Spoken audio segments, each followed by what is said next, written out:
You're listening to an Airwave Media Podcast.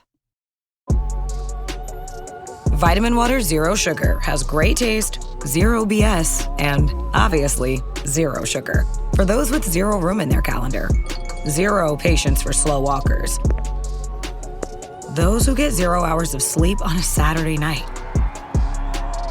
have zero filter, zero given, and zero interest in grabbing a plain, boring water. Grab a delicious Vitamin Water Zero Sugar today. Hey everybody, it's Katie, and our friend TK from the Love of History podcast has let us borrow one of her episodes today. It's an episode of a goddess of war and sex, and I think y'all are gonna love it. If you've never checked out For the Love of History before, I think y'all would be into it. So find TK. Also, she's got a really great Instagram account. I'll link to it in the show notes. So check this out, and we will catch y'all next week. Cheers, bitches.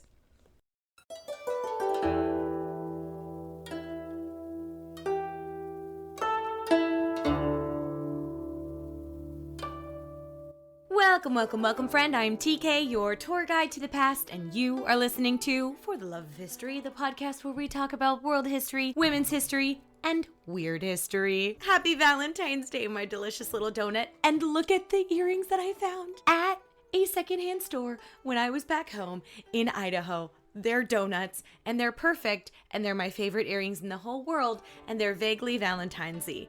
So that's why I wore them. I hope Valentine's Day was everything that you hoped it would be.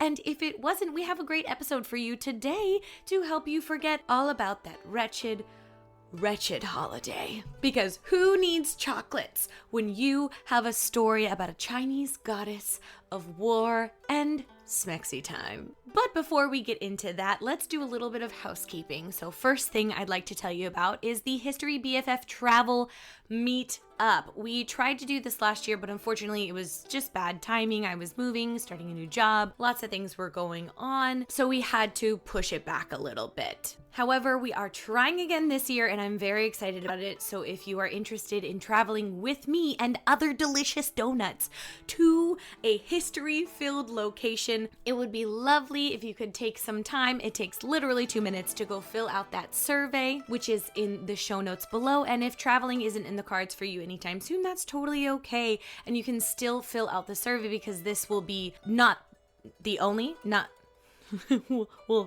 will not be the only. We're not just gonna have one, we're gonna do multiple is what I'm trying to say, if there's more interest. And of course, you can have your input heard, because I will be taking you with me virtually. So once again, the survey is in the show notes and all over Instagram and my social medias. And by filling it out, it really helps get this trip off the ground. And our second order of business is, if you haven't yet, it would be super cool if you could head on over to For the Love of History on YouTube and subscribe. It is one of the best free 99 ways to support For the Love of History. And I just wanted to let you know that not only podcast episodes will be uploaded, I believe there is already a travel vlog up there, and soon there will be a food history video up there soon, and then some reaction videos coming up.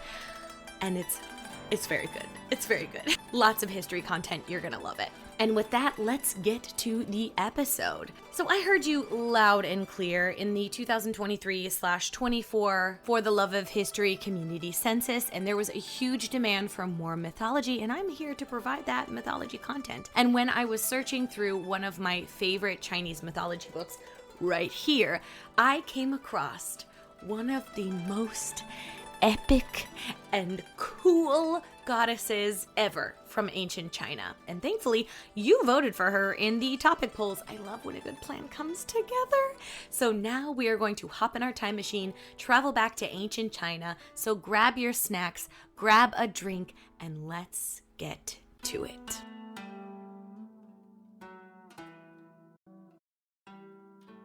So before we dive into our story of Jiutian Xuannü, let's dip our little toes into the water and get an understanding of Chinese mythology so that we can better understand the part that she plays. And as always, this is a very brief and by no means exhaustive history of Chinese mythology, so if you'd like more information, I left a bunch of resources in the show notes if you'd like to learn more. I think we can learn a lot about a culture's mythology and the culture itself from their creation story, so that's where we're going to start today. In the beginning, there was an egg floating around in space in the cosmic void that was the universe.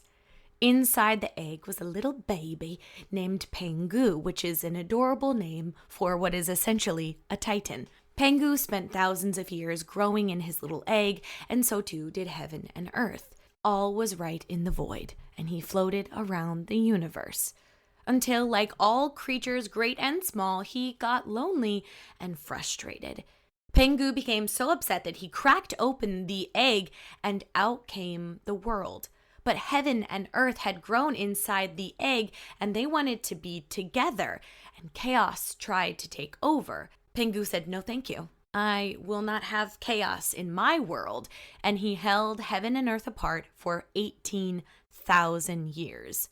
Throughout those centuries, Pangu grew and so too did the earth. However, Pangu was not a god, but a giant, a titan of sorts, and eventually he became old and weak. Pangu passed away, but in so doing, his body became all the things that we know on Earth. His right eye became the sun, his left the moon, his beard turned to stars, and his muscles became the mountains. His blood flowed and turned to rivers, and his teeth became the precious metals and gems in the ground. And I thought about not including this part, but, in respect for Sobek, our Lord of Baby Gravy, and as like a little callback, I thought I would include this part. So, Pangu's love juice, if you will, became the jade and pearls, which are the most precious of all things. I just don't understand why so many creation stories have to do with bodily fluids. Why? But why though? Can somebody give me an answer? How does one research that? Why? Why are there so many bodily fluids? I guess life comes from bodily fluids. Ew, gross. Okay, nope. We're moving on. We are moving on. Anyways, basically each part of him became a part of the earth and all its living things except for humans. One might think from this story that there were no gods or goddesses yet, but there most certainly were. While Pangu was creating Earth, some other gods and goddesses were watching him, and one goddess in particular, Nüwa, was so taken by the beauty of Earth that Pangu had created that she decided to make it her home. But Earth is quite a lonely place with no humans, so she picked up some clay and began forming people one by one. However, after a while, she got tired of it, and she took a leather strap and she just dragged it through the mud and then started flinging it around, and all of those little flung off pieces became humans. And I feel like each and every one of us know those two types of humans, the carefully crafted ones, and then the ones that are just like flung off the leather strap. Sometimes I feel like the humans that are flung off the leather strap. Anyways, she made all of these humans, but they would live and eventually die, and she would need to make new ones. And once again, she got tired of making humans altogether, so she decided to give the humans a way to reproduce. She bestowed upon them the horizontal tango. And satisfied with her work, she retreated into the heavens, but had to come back one more time because of a giant flood that came and killed everybody except for a brother and sister pair who wanted to repopulate the world, which is a whole another thing. So let's talk about these other gods. We've been introduced to Nüwa, the matriarch goddess figure, the creator of humanity, and Pangu, who's not a god, but a giant who falls more under the mythical creature category. In the Chinese pantheon, we have four main groups. We have mythological or heavenly deities like Pengu and Nüwa. Then we have deified humans, both legendary and historical. The Jade Emperor, who we're going to talk about a little bit more, falls under this category. And then we have nature spirits such as gods and goddesses of rain, wind, trees, water bodies, mountains. Think more fairy, fae, nymphy than God. And finally, we have the deities specific to Confucianism, Buddhism, and Taoism. These can include mythical beings and other gods and goddesses from the previous categories, but not always. And more often than not, they're changed to fit in with the morals and tenets of the religion. The first myths, like most, were oral stories beginning sometime around the 12th century BCE, like 4,000-ish years ago. And it would be another century before they were written down in one of the oldest books in China, the Shanhai Jing, or the Mountain and Sea Scroll, which describes the myths, witchcraft, and religion of ancient China in very great detail, and also is a record of geography, seas, mountains, history, medicine, customs, ethics, and it's basically like an encyclopedia of ancient China written in ancient China. And then we have the Shui Jing Zu, which is the commentaries on the Water Scroll. It's also a collection of geography, history, and also legends. Government officials and priests also began writing something I like to call mythstorical documents.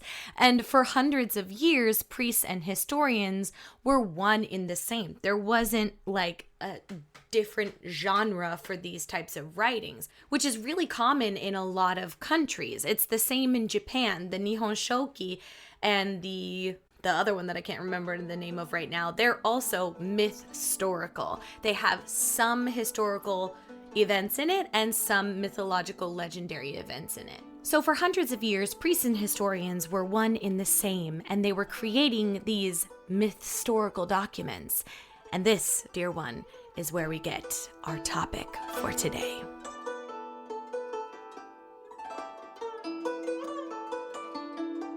Jiutian Xuannü has possibly the coolest name in all of mythology.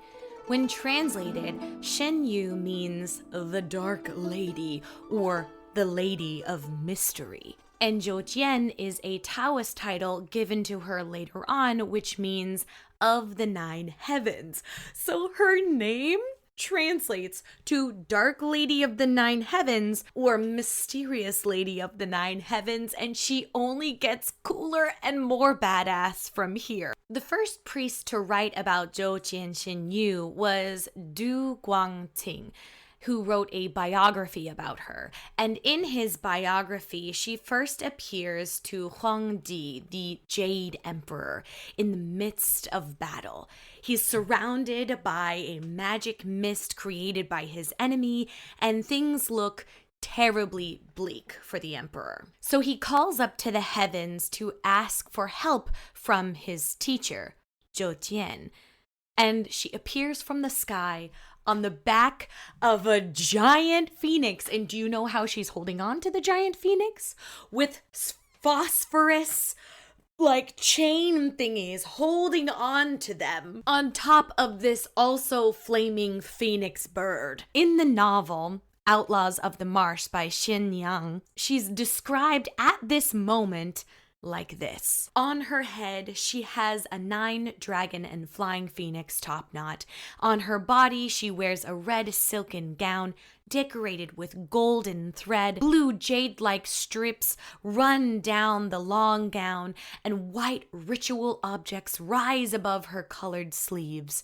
Her face is like a lotus, and her eyebrows fit naturally with her hair.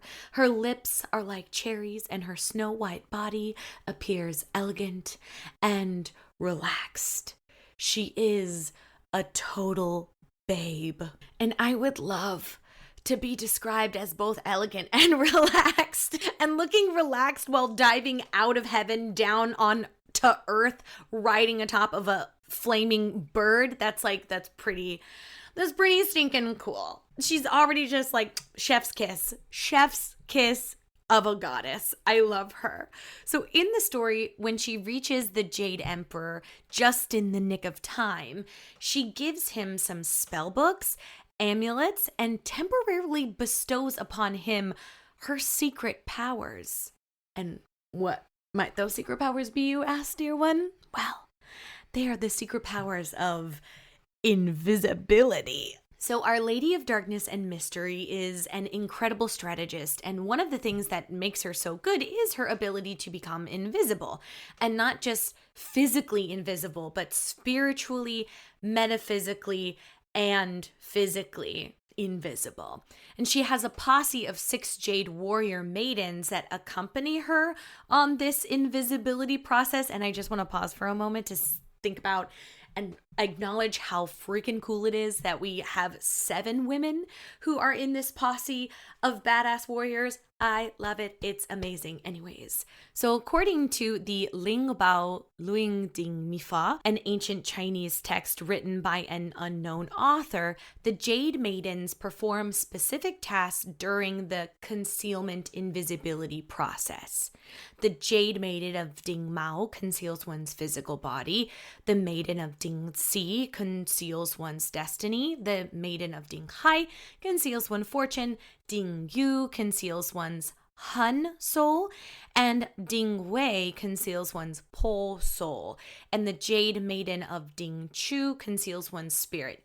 You got 2 different kinds of souls up there, and both of them are equally important in the concealment process, apparently. And they don't all have to work at the same time. You can conceal different parts of yourself depending on the situation. Like when fighting a spiritual battle, being able to hide your soul is a game changer. And when you're in a mortal physical battle, invisibility is a huge benefit. If Lord of the Rings has taught us anything, it's that even a little hobbit can do a lot of damage when invisible, and having the ability to bestow the invisibility on others is like a billion times more helpful and super cool. But her powers didn't stop there. In many legends, Jiutian Xuannü advises the Jade Emperor, supports him, and teaches him battle strategies and leadership, and guides him in becoming the golden standard of emperor that all emperors strove to be for thousands of years. Now, we're not exactly sure if the Jade Emperor was a real person or if he's more like an Arthurian character. So that's why he falls under the deified human category in the Chinese pantheon. But in all of the stories, his deification is directly linked with Jiutian. And her counsel didn't just begin and end on the battlefield. Nay, nay, dear one. She also advised him in matters of nighttime shenanigans.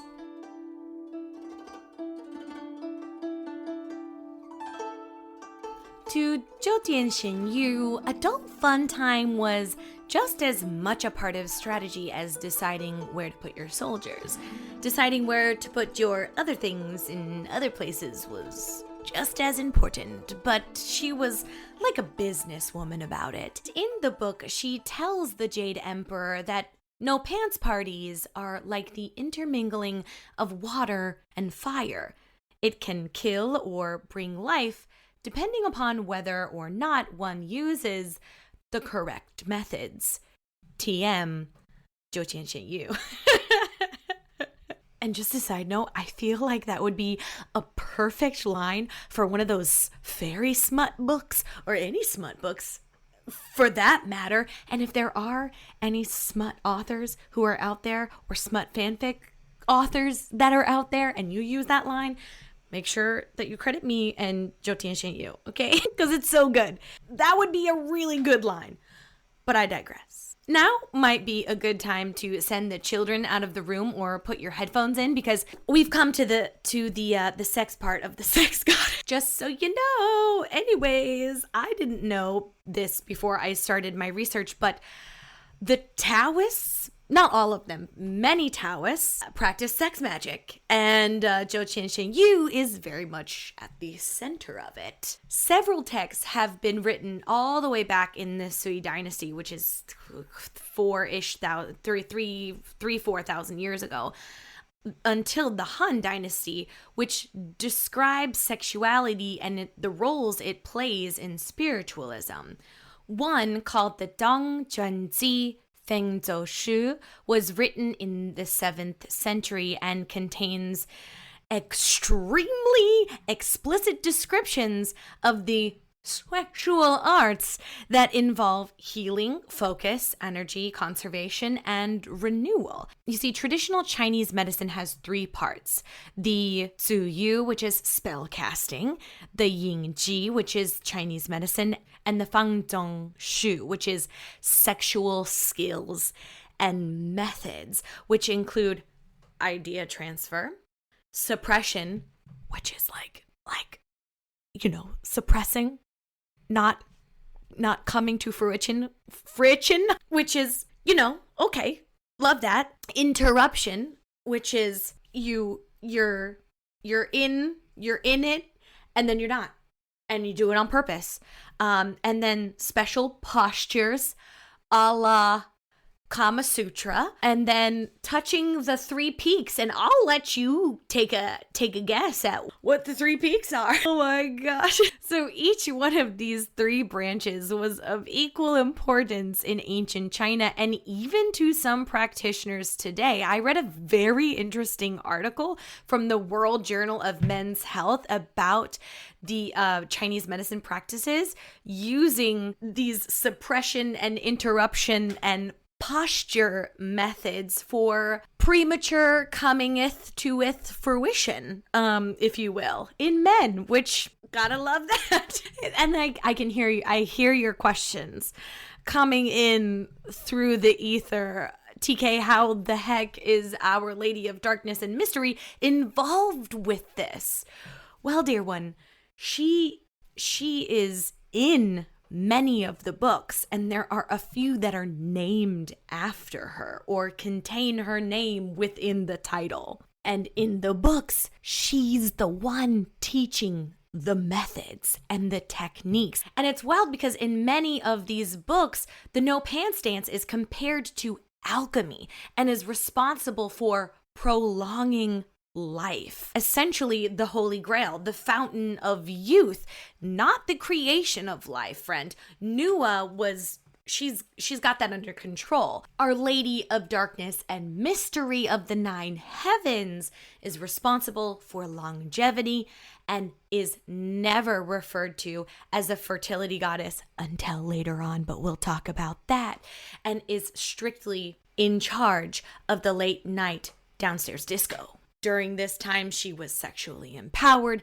in control of her own body, and taught others to do and be the same.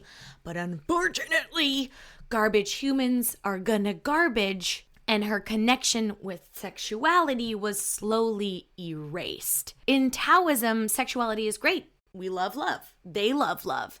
It's wonderful. It's a part of the practice.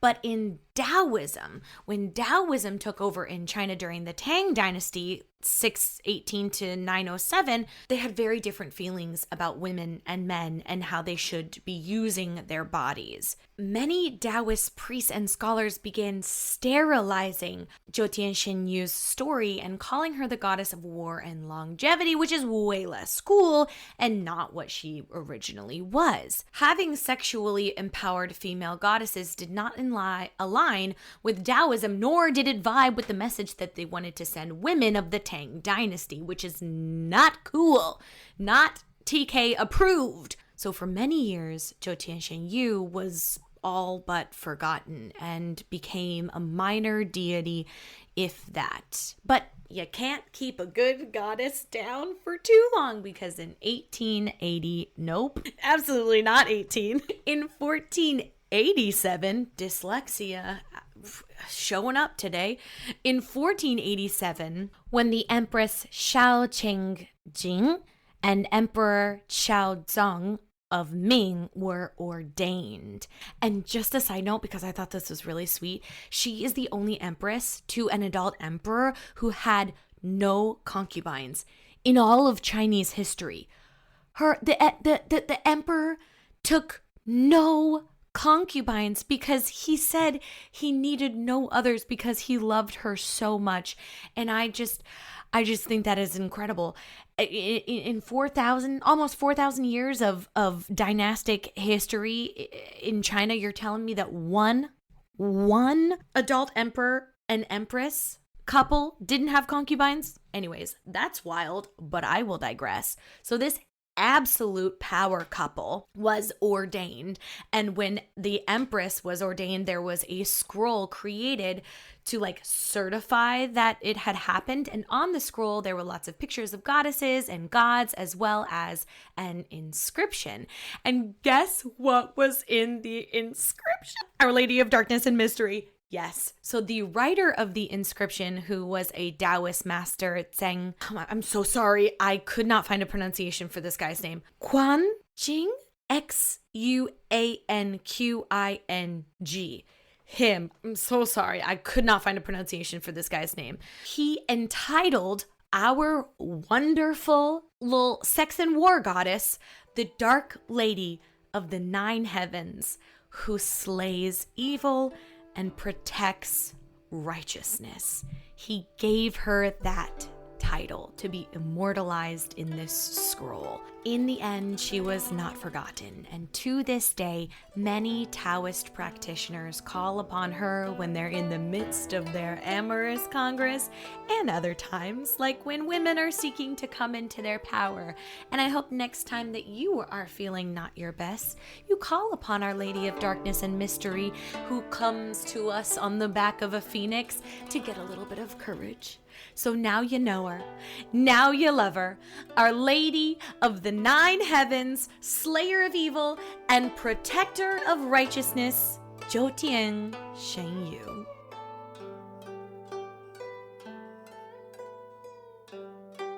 Well, dear one, we have come to our final thought, and this one is so odd and brief, but when I was researching in my rabbit hole, I came across a very interesting superstition tied to Our Lady of Darkness.